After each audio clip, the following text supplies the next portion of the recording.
husband of the year, technician of the year. A real genius would have noticed it was on before we started. I wasn't going to say that. Yes, of course. I was going to say that. Welcome. I was going to ask you to move your head to the right or the left so that people could see last week's roses. Oh, come on. Yes, look. Still there. Always get Who your cares wife. that there's no other roses there? You know, I think that the most amazing thing about Valentine's Day, which is, let's not put a negative taint on it because women love it. I tend to think women love it. I might be making a global statement, which is not actually true. But anyway, in my world, women love this sort of thing. They love gifts. They love surprises. They love presents. They love flowers, generally speaking. They love to celebrate. But they love to celebrate, obviously, as women, and we're women in business, and we love to celebrate like achievements and things like that, or we love to appreciate what our men are achieving in their business, or our kids are achieving at school, or whatever. But you see, for me, Valentine's is about taking the time for each other. Now, I am a very, very lucky girl because we have such a thing, which we've had for 17 and a half years that we've been together, and it's called Tony and Nicki time. And again, just want to appreciate my husband, big you up as obviously husband of the year every year for the last 17 years, because he makes Tony and Nicki time. He makes time for me, but he also makes it special, always special. We're always celebrating, always taking just time. Now, look, we're human. As you might know, people go, yeah, but it's all right for you too. Well, we have challenges like everybody else. And there are certain times when we're busy with various things. Or, let me be honest, maybe sometimes in our relationship where things have been a bit tougher in our lives, when sometimes it's difficult to take the time to appreciate each other. But what we tend to do is, look, this doesn't have to be something that costs a load of money. I mean, Tony and I love holidays, obviously with this wonderful thing we're having at the moment, this shall we say, time to spend at home. Let's not call it anything else. The COVID season. The COVID season, yes. Time to spend at home is we're actually appreciating. I mean, last summer, gosh, we were eating outside, it was like, having dinner outside. It was like being on a holiday. Costa del Birmingham, it was. We had lovely weather, and there was no noise, no planes, no nothing. It was amazing. We even talked to our neighbours, which, they're lovely, and we just never see them. I did bump into them the other day in the snow and said hello, and that was it. But actually got to chat to them. I actually went to the garage today. I mean, I haven't been to the garage for months and months and months, and saw a few people, but came in very, very cold. But I think that the point I'm trying to make here is that I am applauding Tony for doing this, because Tony does decide, which is many, many men don't do this. And I really do think you'll have a much, much better experience in your relationship if you put the time aside. And you don't just have that time aside to sort of watch the telly, although we do love watching films, don't we? It's time to appreciate each other, have a little celebration. Maybe if you're just going to sit down to dinner tonight, because obviously we've moved from 10 o'clock at night to 7 o'clock, because we think more people will like that. If we're going to sit down to dinner tonight, we will often, because we're both football lovers, we like watching the news, we're a bit of We're not talking about football today. My team lost badly today. Did they really? And now we're playing your other team tonight. Villa are playing Brighton. But anyway. Cheers. Cheers. Cheers. Oh, we don't drink alcohol at the moment. Well, actually, we don't drink. I say at the moment because we have been known to be on, off. We're off for this year. A whole year off. So but we have a thing called... they popped around with a bottle of non-secco, which makes no sense at all. It's no nonsenso. But it's really nice. It's very sweet. Anyway, look. We will be celebrating, and we will be saying things like to each other. So this is what you've got to think about. We'll be saying things like to each other. We'll be saying, what was your magic moment today? Or what do we want to appreciate about each other the most? What do we love about our life the most? What are we most excited about going forward? And I think that celebration time can make all the difference. Now, before you start going, you're probably doing what I normally do is, am I ever going to get a word in edgeways? You're doing well. I do that all the time. I wound you up. and off you go.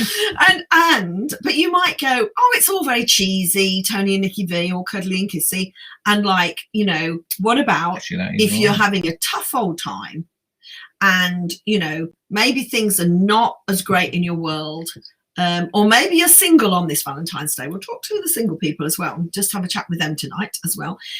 Maybe if you're in a relationship, you're having a tough old time, maybe the COVID season's not being helpful, maybe finances are tough, maybe the kids are, you know, you're having to homeschool, you're having to do all that, or maybe you've got teenagers who are just, I mean, a couple of our clients have got teenagers who are basically going, like, if I don't get out of this house, because like I can imagine being 17 and not being able to go out with your friends and everything must be terrible.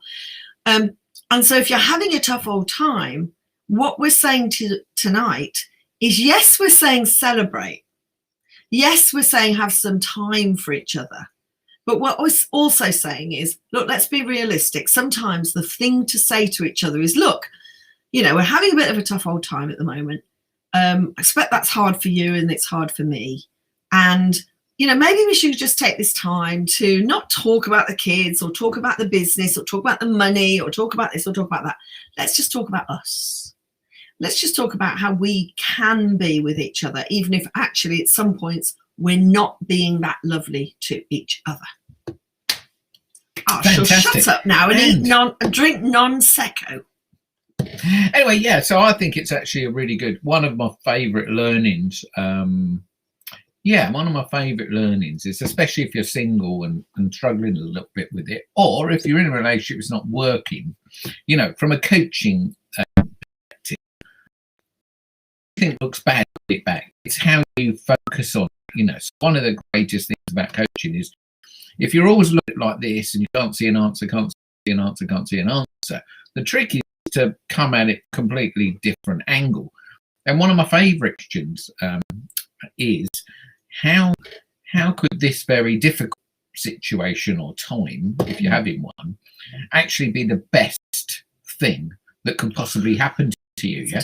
So, and I think the most tough time I've ever seen Nicki use that question, but it was life changing for the person. So I encourage you to ask yourself that question, because it lets you come at it from a completely different perspective. So if everything is tough for you at the moment, ask yourself that question. How could this be the best thing that's ever happened for you? Yeah. That's ever, I mean, I use the word for you, you know, my philosophy. If you go, well, that's happened to me, feel like a victim, feel like it's happened to you, start to go down in energy and feeling sorry for yourself. Whereas actually, if you can just shift even a little bit to how could this be the best thing that's happened for me? And the other part of this, was that the question you meant? Yes, absolutely. Yeah. And I'm going to give the example, but I'm going to give you a very harsh example. So what another thing it said is that when you're having a tough time, one of the absolute best things you can do is go and help someone who's having a worse time than you. And why would you do that? Because it helps you sort of appreciate what you do have. Because look, when it's all going tough or not going well, we are normally focused on, you know, poor me. So we go into that victim state. And when you're in that victim state, you're very powerless. You go into this very powerless place where your head goes round and round, and what it does, you know, it does everything it can to make you not wrong and everybody else wrong.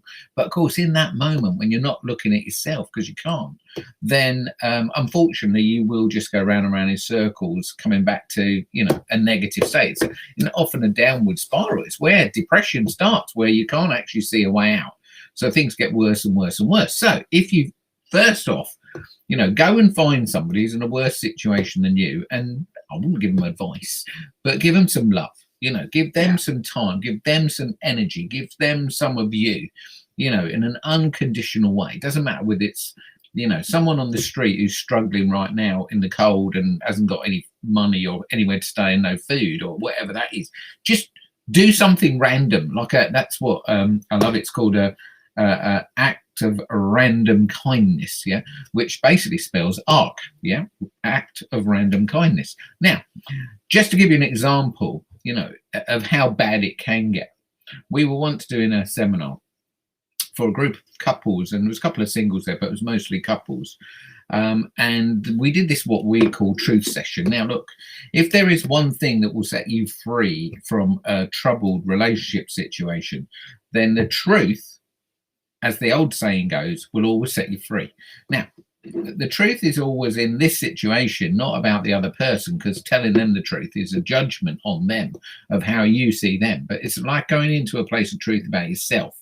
What's happening for me that's making it difficult, but it's got, nothing to do with you. Now, when you do that, you sort of give the other person permission to share their truth. Yeah.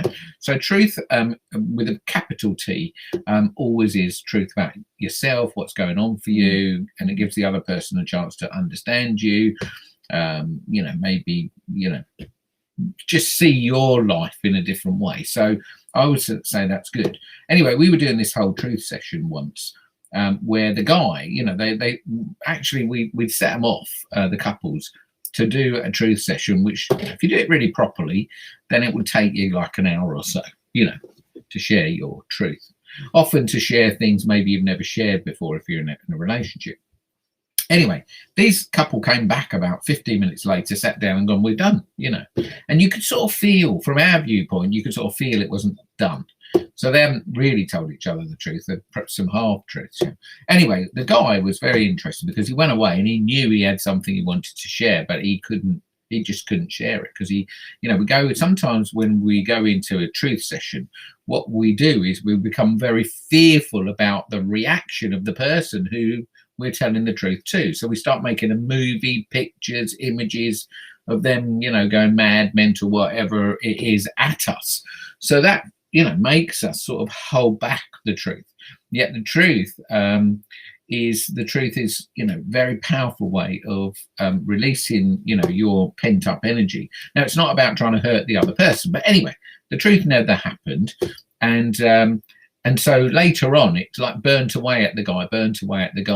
And actually, what I remember him watching a movie, we watched a movie that night, and there was a moment in it where Anthony Hopkins, it was Meet Joe Black, great film, yeah? Anthony Hopkins plays the lead, and Brad Pitt is like the, what do you call it, the second person, yeah? The support actor at the time, yeah? Brad was very young.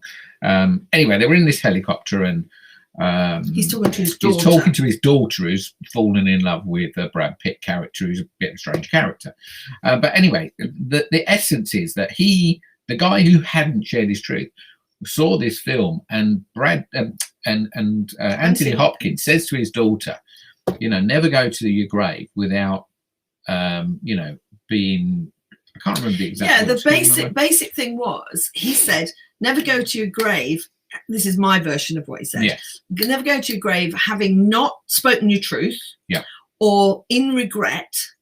But actually, what he was also saying was, kind of settling for a relationship that is kind of all right. Okay. Yeah.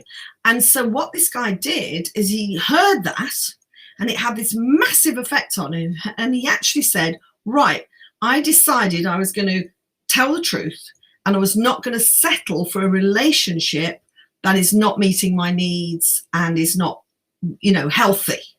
And so he made a decision to tell the truth. And he shared with his wife something that was really very, very difficult. And basically he shared he'd been unfaithful to her, but not just, they've been married for quite a long time. And 25 years. And he'd said, I've been unfaithful multiple times, type stuff, without going into massive detail. Now, she went like, his fear was she going completely mental, and sure enough, she went completely mental. Of course. But he did overcome that fear by going like, even if I think, but he looked at it from a different perspective. This is such an interesting thing about fear. And often in relationships, the fear of telling the truth is that the consequences will be bad. In other words, your relationship will get worse because you are, I'm sorry, I'm confused by that. Yeah. The relationship will get worse because somehow you told the truth, and now your relationship will be even more disconnected. In our experience as like relationship coaches, of all the couples we've worked with, of all the people we've talked to, literally, once they overcome that fear and cannot live with themselves to keep telling untruths or keep not sharing their truth, and they've overcome that and basically been okay with whatever the outcome was, which is not, okay, you can still fear, you can still be nervous about what the person's going to say, but actually to be okay with whatever they say. So of course, as soon as he overcame that and he spoke his truth, as Tony said, he knew she was going to go crazy, right, as his words, and she did, but he was okay with it because he went, that's okay. I cannot live, he said, another day without speaking my truth. So whatever happens is fine. And so, of course, what happened was she kind of lost it, went crazy, was very, very emotional, as you might imagine, because there was a lot of detail that we haven't given you that was made it quite extreme what she shared with her. And when she was, well, first thing she did was start a gaslighting, which, by the way, is why Tony V, many other people, but especially Tony V, always talks to about breathing and actually being, when we're in a heightened state. So, like, if you were like arguing with your partner tonight, and you shouldn't be on Valentine's Eve, you shouldn't be at all. If you're arguing with your partner tonight, if you took a breath and actually just went inside and went, let me just speak my truth. Now, as Tony said, and I've got to reiterate it, truth is not, here's what I think about you. Truth is, here's what's going on inside of me. My truth is, I'm feeling this way. I'm feeling resentful. I'm feeling angry. But you own it rather than make it about the other person. But that breath first. So I got her to take a really deep breath. And then I just said, completely without thinking, I think if I thought about it, I'd never have asked it. I just said, so how is this the best thing that could ever have happened for you? So it I think sounds I mad. might have said to you, actually. And it sounds mad, doesn't it? But that's why I shared this. She looked at me like I was like like some sort of dragon. But it's the power of the question, you see, because in a moment of the darkest moment, suddenly she's got a question that's helping her see it from a different perspective. And she came out with the most unexpected answer that you could ever imagine. Because at first she kind of looked at me a bit sort of, what? It's like, what kind of person are you that you would say this is a good thing, because that's what the brain does. So I asked it again. I said, no, let me ask you, how could this be the best thing that's ever happened for you, to you, whichever I said. And she just looked and she said, maybe I'll find out why I keep being abused. Now, that abuse is a very contentious word because it can mean a lot, but it can also mean a little, because sometimes people feel abused and it really isn't what the I don't know what the dictionary definition is. I've never looked, but you know what I mean? When people say, oh, I was abused, they always think of very bad things, but some people use that word anyway. But she had actually had what you might call, some consistent abuse in her life. She'd had sexual abuse as a child. She'd had rape as a teenager. She'd had an abusive, alcoholic, first husband, or violent first husband. And now she was calling this an abuse of her. Now, what you've got to remember is she's right, but that's not what she said. She said, I might find out why I'm being abused. And that, for me, was such a profound moment, because she actually could see that there was some benefit in her having this realization. And we worked with them as a couple for about 3 months, 4 months. She went through what I always share when I share this story. I always share this one thing, which I think is really worthwhile reminding you of, if you've heard me talk about it before, is that she realized that she needed to find out what she was doing that was giving her this experience of him, basically going elsewhere for his needs to be met. Now, you can judge him all you like, but that doesn't help her if you judge him. So to help her, what we had to do is say, look, forget him for a minute. Yes, let's help you see what it was that you were doing that was giving you this experience, because this isn't about him or the first husband or the boy or the whoever. This is about her, because she's the common denominator. However harsh you think this is, I think there might be people listening going, how harsh are you, Nicki V? yes, but you can't help her unless you help her see her part of But it. you have to see the result. You see, all we're sharing is the power of truth here. Now, It's amazing. did it cause her a lot of pain? Yes. But actually, we were sharing a bit about coaching the other day, and in fact, we would talking to a couple recently who were saying they've had so much counselling, and actually, after the counselling sessions, they're coming out and they're in a worse state. Now, both of us had counselling in our previous relationships, and we both said the same. Now, I'm not rubbishing counsellors, and coaching is quite different. It goes where counsellors don't go if you know how to do it. Especially our kind of coaching. Yeah. So one of the arts of coaching, and if you know of Tony Robbins, this is something that he teaches, he does. If you've ever watched any of his live coaching sessions, and it's an absolute art. You have to do it with absolute love in your heart for the person. Your outcome is that you're serving them from a place of love. It's not about hurting them at all. But the principle is that actually the thing that's going to break us free from our pain is actually, generally speaking, more pain. So this amazing lady definitely got more pain from him sharing his truth.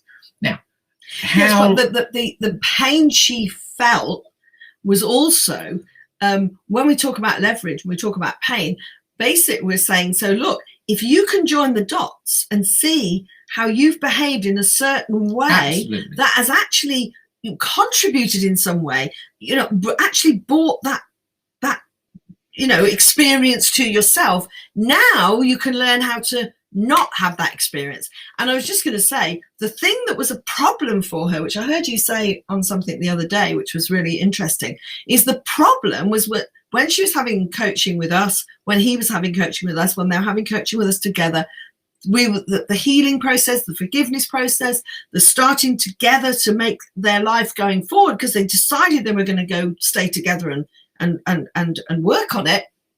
The problem is when she spoke to her family and her friends who didn't have any concept of this whatsoever. Well, that's why, when we wrote our horrifying relationship mistakes, our number one mistake is going to ask your family and friends. We have to do this from a place of massive love and massive knowing what you're doing. So I know that she went through a massive pain, and she did what is known as a crazy eight. In 1 minute, she's sort of seeing it from this perception, which is a new perception, where she's starting to look at what might I have done that's created me keep having this experience. And then she'd switch back to, oh, he's a nasty ass, he's like done all this to me. So she's gone for it. She keeps going like this. Now, what she did so brilliantly was she started to do less of this, less blame, because there's no way out of this with blame, and more looking at herself. And bit by bit, she started in her head to have a new way of looking at this. And as she started to, the gift she gave herself, I guess, was to learn to start to forgive. But not forgive him, but she started to forgive herself for the way that she'd operated in the relationship. So this all sounds very amazing, and it is very amazing to bring someone back from infidelity at this level, to get them to a point where I just remember about 3 months in, we were somewhere where we weren't normally. Sometimes we went to them, sometimes they come to us, but we were living in completely different parts of the country, a couple of 100 miles away type thing. Anyway, one day they wanted to come and see us, and we were even further away. Anyway, they drove all that way, and they sat down and they sat. And we were actually thinking, maybe things are not so good. This coaching's not working, or even us in our head, we're playing a bit of a movie of maybe things aren't going well. Well, we thought they were slowly healing. Anyway, they came and they said, we don't actually need any coaching, and we just really wanted to come and thank you, because we've been away for the weekend. And they told us the whole situation with the weekend was amazing. He did so well, because he was under fire so much. And, look, he created himself being under fire. And he's got to, find a way, back to himself. So there was a lot of forgiveness she had to do. And eventually they found themselves going away for the weekend. And they came to share with us for the first time. They've been married for 25 years, for the first time ever, because we teach about what you can call real love. You know, love is not the sort of standard love. People go, "Oh, I love you." That. Well, there's love and there's what people call love, which isn't really love, but it's what most people think it is. Yeah. And anyway, we talk about this and we explain it in models and what have you, and they're going, I think they're nutters. They're talking about this thing that not many people have ever experienced. And then they drove all that way to say, we think for the first time ever that we have experienced what you describe in this, you know, real love model. We think we've experienced that together for the first time. Not been together all this time. We've gone through all this nightmare for the last 3 months, and actually now we can see how what you mean. You know, how it actually a beautiful, loving, intimate relationship really works. Yes. Yeah. I think also what was interesting for me was that had that film and the thing that you taught them about telling the truth about themselves was so powerful to this man that he was absolutely 100% certain that he would never be unfaithful to her again. And all he had to do, and that wasn't the easiest thing he had to do, but all he had to do was be able to be so certain with her and so, you know, so masculine with her and so committed to that she accepted that he would never do it again. And they, you know, they got back onto a very, very good even keel. Now, their relationship wasn't perfect always. We did do some more coaching with them afterwards because the patterns that had caused them to do these two equally disruptive behaviors. Now, you might go, what he did was bad and what she did was good, or what he did was bad and what she did was nothing. But actually, here's the really important thing, is that actually it doesn't really matter what the behavior is. It's the fact that the way that the woman or the way that the woman in the relationship, you know, behaves and the way that the man behaves in the relationship can only cause disconnection. If disconnection is present, you're both doing something. Absolutely. It's never just the one person, and lots of people think it is, and I think that was such a big learning for us, wasn't it? Yeah, look, it's the magic of relationship coaching, and that still doesn't mean that, you know, you're going to stay together forever. But look, they've had this massive realization as individuals, and then, you know, you go off on your life and you make of that what you can. But like, neither of those people can go, we now don't understand how it all works, because we do, because they've now had an experience of how it does work and how it doesn't work. Yeah. Anyway, so we've got a fabulous question from the amazing, the incredible JB. What's the most common issue that single men, single women need to overcome to attract the man or woman of their dreams? Fantastic. Where do we start? What's the most, I love that. What's the most common issue? It's almost like, what's the number one most common issue that single men need to overcome?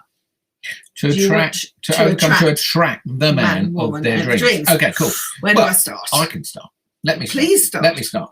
It's always, JB would have heard me tell this story before, but, you know, when we've worked with single people before, one of my favourite things to do is to get them to write a vision of what their relationship should look like.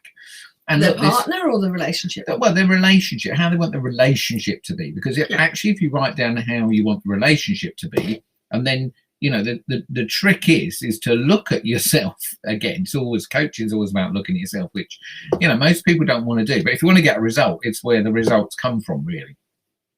But look, if you write, and I've read many single women's visions, and what they tend to write is that they want a man who's going to be sort of basically sweetness and light, love them till the last breath, you know, look after them, you know, buy them flowers and all of those, everything that they dream of. It's like the dreams. If they literally write their dreams, they're writing things that are very high up, what I call the sort of evolved scale, should we call it? It's like a very expanded person. And obviously we tend to use the language of red and green. So if you're a very conscious person, and we talk about being very green, very loving, very kind, very caring, living a joyous life, you know, all lovely words. You're very trusting, you know, you don't hold on to things. faith in life, certainly understanding, you're kind, you're giving. I mean, yeah, the list goes on. So most women write a vision that contains all of that stuff. Now, the trick, I guess, in attracting a man that hovers in those sorts of areas of the way he lives, if it's a man, or a woman in the other way around. Hello. Where were you? So I was just saying that basically if you write a vision where the other person in this vision lives in this sort of, let's call it a higher energy field. They're living in that lovely come back, I'll behave. Let's try and do it. Yes, you're back. Thank you very much. Good. So let's just imagine there's this higher energy field and then there's this sort of lower energy field. Yeah. Now, if somebody who hangs out in the lower energy field writes a vision of another person that lives in the higher energy field, what's the obvious thing that the person in the lower energy field has to do? Well, if they want to meet the man of their dreams, they have to get themselves into the higher energy field. So generally speaking, look, if you hang out in the lower energy field, let's just call it that, then it's because consciously, but probably unconsciously, you're living more in a place of fear. So we're doing things like worrying. You'd have to ask yourself, so what do I do that makes me operate in the lower field? What am I doing? And it'll be things like worrying, doubting, you're suffering from anxiety. Generally speaking, you'll be operating from looking into the future and seeing things maybe not good. So you'll be trying to avoid the future. If you try and avoid the future, that's a crazy thing to do because it's coming whether you like it or not. But if you want it to be in a certain way and you're trying to control the future so that you don't get hurt, wounded, injured, whatever it is, then unfortunately, as manifesting and the whole stuff about, what's the word? Can't think of the word now. It's where, science is always looking over the edge. There's a sort of a science that's looking over the edge of science, which isn't sort of mainstream science yet, but they're sort of looking and going, yeah, we think this is how life really works. In other words, this is how you manifest. So if you want to manifest the man of your dreams, you have to be in the same energy field as that man, if that makes any sense at all. And absolutely. Yeah. So and was that a good description of I thought it was a fantastic description because it, as you rightly said, always means we've got to come back to us. But I think that the thing that I would add to that is this. Julie's question was a good one, was what's the most common issue? And the first thing that came to mind actually was to reflect back on previous relationships. So yes, of course, when you look forward to what you want and the kind of relationship you want to have or the kind of partner you want to have. And then you look what kind of level of consciousness and what level of healthiness is that, in which case, have a look at yourself. That's what Tony's saying. But I'm also saying, look back at previous relationships. And if you, a bit like we said earlier, when we were talking about this couple and we were talking about, how you are when couples get very disconnected or when something goes horribly wrong, is that when you look back at a previous relationships, you're going to look back and you're going to go, I can see. So for example, if you think about a relationship that you had before, like a long-term relationship, and go, let me look and just let me visualize, let me think about how we were when we first started. How did that work? How connected were we as a man or a woman? Doesn't really make any difference. How connected were we? And then actually as the observer of that relationship, what kind of started to go wrong? And exactly what Tony's saying, or was exactly what we said to this lady that we were talking about. What are you noticing as you visualize that? What are you noticing about yourself that could easily, if you were to be open to that, could easily be the reason why it went from, a relationship going well and being connected with each other to a relationship not going well and being disconnected to each other. And whatever, I can absolutely tell you this, whatever caused the relationship to not be going well, to be disconnected, to not want to be together, to argue, to whatever you can remember. Think about that and just remember how you were. And I wanted to say something as we were sharing that story about the lady and the man who, he told his truth, and she realized that she needed to find out why she kept having this experience. And the one thing that actually I think that I didn't mention then, which is really, really relevant, is when she found out actually why she'd had those experiences, it was actually a pattern of behavior that is not construed as bad behavior. It's not construed as negative behavior. It wasn't the common ones. It's the same as the singles. Yeah. So that's what I'm saying to singles. I'm saying it's the same. She's doing something she doesn't really know she's doing. She doesn't know she's doing it. So it's like, and that's why I always go, look, this is your unconscious, or what I sometimes call your ego self. It's your ego mind at work here. This is not who you really are. It's like, we often call it your representative. So all fear is this you that isn't the real you, but it's like we live through that you, that persona. Yes. But of course, the crazy thing is that we have a belief somewhere deep inside that this representative of us, this fearful us, this non-loving, because remember, fearful is not love. Fearful is the opposite of love. So you're not loving at all if you're in fear. Now, it's fine if it's unconscious, but once it comes into the open and you go, right, I'm realizing that actually, I thought I was a kind, caring, loving, giving person, but actually I'm showing everybody else, whoever that is in my life, I'm showing them the fearful me, not the real me. And that's why I believe that, this relationship that went, had this difficult situation, ultra difficult situation in it, is because the two people were living unconscious lives, and they're not living in truth. So they're all living in the lower energy zone, should we call it? Yeah.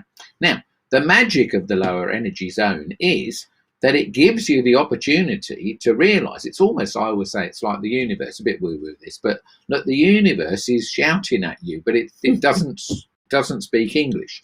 So it gives you situations and circumstances where you can start to see what's really going on. It's a bit like the film The Matrix. Yeah, it's like the mirror, isn't it? There's like these two lives going on, these two completely separate things going on, but you can only see one of them, and what you see is the fearful one, that low energy one. Yeah, and we're not, until that couple went away, and then literally 3 months of us rabbiting on about this. Yeah. To them, suddenly they found the higher zone. Suddenly, just for momentarily, but they were so excited when you discover this part of you, this sort of like it. And look, I always go, that's the real part of you. It's the natural part of you. But for most humans, we've inadvertently got ourselves into a situation where we are individually and collectively living, for the most part, in this lower energy zone. Yeah, so what I wanted to do was also to put what Tony said, which is absolutely spot on, in absolutely layman's terms, in the way to answer the question, what's the most common issue? My belief is the common issue, as Tony's just said, is that it is unconscious, but it can become easily conscious, because as long as you understand, because none of us wants to be wrong, none of us wants to start saying things about ourselves. Nobody wants to realize that they've got bad patterns of behavior. So actually, when you realize that it doesn't have to have a bad label on it. So to give you an example, this could be something like it was with this lady, this couple we were telling you about. Her pattern, which would never be seen as bad, was actually being ultra fussy about everything. Now, let me explain that. You will go, what's wrong with being ultra fussy? Imagine a person who was actually getting up at 6 o'clock in the morning to literally make sure everything in the house is so clean, you could literally eat your dinner off the toilet, right? So this was an example of somebody who lived their life in so much. This is Tony on about lower This is lower energy. This is a fear that if everything isn't just perfect, that actually that things won't, something bad will happen. So this is someone who, for all the right reasons, because obviously they've had situations perhaps when they've been a child where if things weren't perfect, they got told off. So this is not making anybody wrong. It's just appreciating that they could be doing patterns of behavior that come from their childhood. Most patterns of behavior that are not healthy patterns of behavior do come from childhood. And she was such a perfectionist about everything that actually, and you think about this from an intimacy point of view, she saw anything that wasn't absolutely perfection as dirty. Now, I'm not going to go into great long explanation of that, but I'm sure you can understand what I'm trying to say. Look at the emotionality of that. So the emotionality of that, a very common modern low energy emotion is anxiety. Yes. You could call it worry. Worries are slightly, not as got so much weight as anxiety.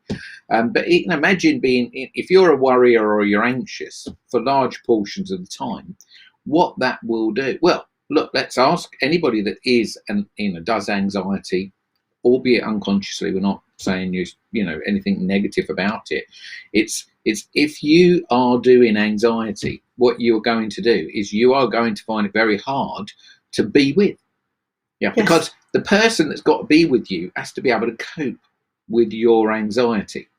Well, the likelihood is you'll attract somebody with anxiety. Well, you'll attract somebody who's doing something equivalent of anxiety. Yes, it might something look at the different, same vibration. Think about that energy. So that's why if you want to have someone of your dreams, you have to learn how to undo the fact that you do anxiety or worry or whatever it is, because look, there are multiple emotions that you can feel. So it's like about healing your negative emotional wounds from the past so that once you're free of those, then suddenly you start to frequent the higher zones. And look, this is exactly what happened for me. That's why I am so certain. I go, look, I can say that, but I'm certain because unconsciously I used to run those lower energy patterns. So when I look at my relationship experiences, of course, they weren't good because I was in that field. I lived in that field with other people that lived in that field, one way or the other. Yeah.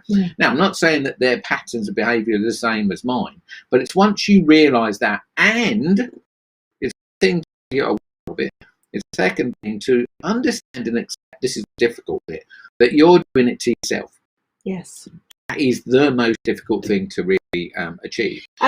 But if you are able to accept it, then what happens if you get to the acceptance stage? I always say, look, imagine it's the 110 meters hurdles, yeah, and the first hurdle you got to get over is awareness, yeah. So the second hurdle is definitely the acceptance that at some level you are consciously or unconsciously doing this to yourself, yeah. So then it wants to get to the third hurdle is to make decisions really that will help you solve the emotional issues. That is the way to get into the higher energy fields. So and if you get into the higher energy field, the people there don't run those patterns. They just don't, because they have a different model of life. So it's about changing our beliefs, changing our model of the life, changing the fact that normally when we're in the lower energy fields, we're trying to control everything. Now, I've asked thousands of people to put their hands up if they like being controlled.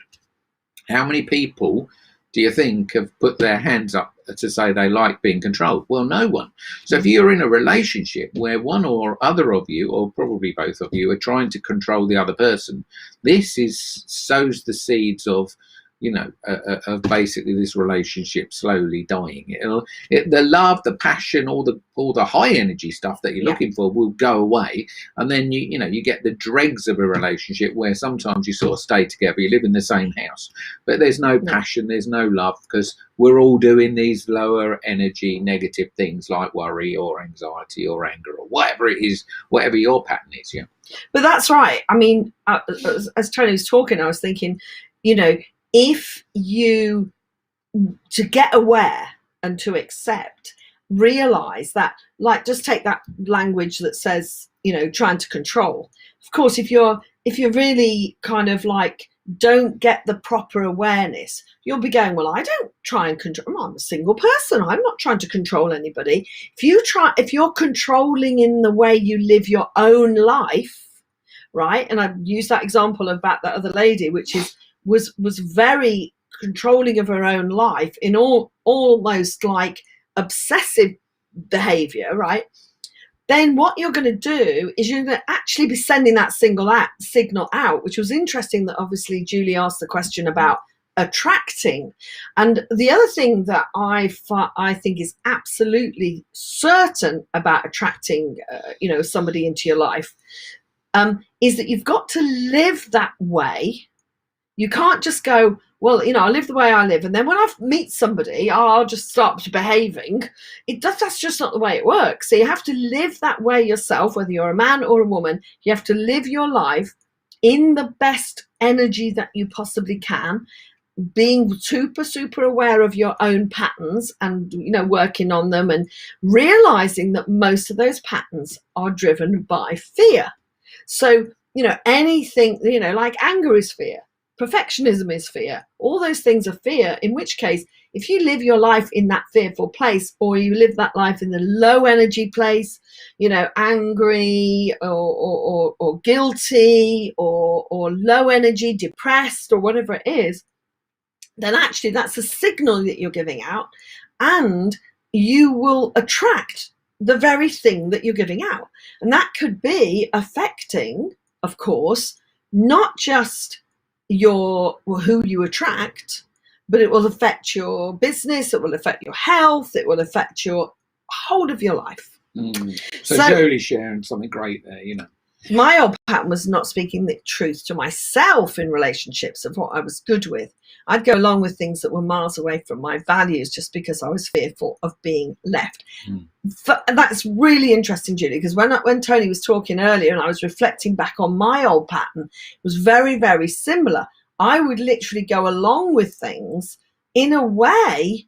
I was trying to be perfect so that person wouldn't leave me, so that person would think I was the easiest person to be with. So I used to watch other women and go, see, they're so high maintenance. They're so difficult to be with. No wonder this man keeps leaving them. But I was doing the exact opposite to try and make sure that somebody didn't leave. And when I got that realization, I went, oh my God, I look at all the relationships, and I took my time to look at all those relationships and looked and saw how I was trying to be this perfect person who was non-demanding and was like, I'm not saying being non-demanding is not a good thing, but I was like overly non-demanding. In other words, I didn't ask for what I wanted, and I didn't at any time be okay. I was okay with things that were not really okay with me, which is exactly what she's saying. What I think is really great is obviously put the word fearful in capitals, which is fab. Thanks for sharing, Julie. Because, see, the thing is that your fearfulness actually is then what plays out in your life. If you think about it, it's the emotionality that gives you the experience, not the other way around. We're thinking it's the experience that gives us the fearfulness, but it's our fearfulness that gives us this experience. Yes. So that's why actually, look, I know this sounds difficult to do, and I'm not saying it's easy, but of course the simple to say, not so easy to do, is to let go of the fearfulness, not try to have a great relationship. Now, I know that seems obvious. And the other day, or a few weeks ago, was asked by David Rahman, who was, one of our great master coaches, who set up a business, a complete business. In fact, I encourage you to go to his website. And he asked me to write the foreword in his book, and he's wrote this really great book. What I love about this book is it's got exercises in it, and the book's called Let It Go. Let It Go, and his personal development Facebook group is called Let It Go, and you'll see the book there. So grab the book, because in the book is some exercises that help let it go. So if you think about it, if you let go of your fearfulness, whatever, and you might be able to go under the fearfulness and come up with some other emotionalities. Generally speaking, we always say that the presenting problem's never the real problem. There's layers of these problems, So you might go, right, what's underneath the fear? And then you come up with another one. You go, well, what's underneath that? And then you've got a list of often emotions or behaviours or stuff like that. And then really what you've got to do is learn to go, right, could it be as simple as I need to let those go? So once they become into our awareness, if we accept we're doing it to ourselves, nobody else is doing it to us, then we can make the decision to go, right, what needs to happen for me to let this go? You know, what would your life be like if you had no fear in it? Now, fear is a natural thing, but only when there's a real fear. So the challenge is we're living with illusionary fear. There is no danger, but we're thinking there is. Yeah. Yes. So that's how humans en masse have come to live. They're coming to live using they're in their fight and flight mode all of the time. So they're adrenalized, they're stressed in little tiny amounts. But of course, they then manifest what they're consistently giving off.